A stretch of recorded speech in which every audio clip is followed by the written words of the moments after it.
বিয়ে করলেন ছোট পর্দার জনপ্রিয় অভিনেত্রী রুকায়া জাহান চমক। স্বল্প আয়োজনে বিয়ে করলেও একটি জায়গায় ঠিকই চমক দেখিয়েছেন নায়িকা চমক। মাত্র ৯ টাকা দেনমোহরে বিয়ে করলেন তিনি।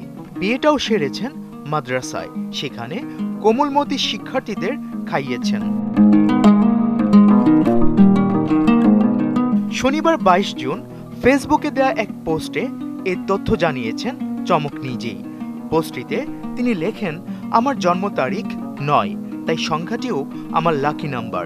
কাজেই আমরা মাত্র ৯ টাকা দেনমোহরের সিদ্ধান্ত নিয়েছি, কারণ আমরা বিশ্বাস করি অর্থ কখনো দাম্পত্য জীবনের ভিত্তি হতে পারে না।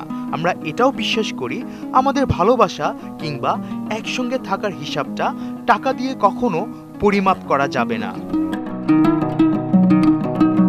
নিজের বিয়ে নিয়ে চমক আরও লেখেন, খুবই সাদামাটা ভাবে বিয়ের আয়োজন সারা হয়েছে। কয়েকজন আন্তরিক সুখী মানুষদের নিয়েই এই আয়োজন। মাদ্রাসার ছাত্রছাত্রীদের নিয়ে খাবার সেরেছি, যতটা ছিমছাম রাখা যায় আর কি। আমাদের পরিবারের পক্ষ থেকে আপনাদের প্রতি নিরন্তর ভালোবাসা রইল। জানা গেছে চমকের বরের নাম আজমান নাসির। তিনি পেশায় একজন ব্যবসায়ী। তার গ্রামের বাড়ি কুষ্টিয়ায়।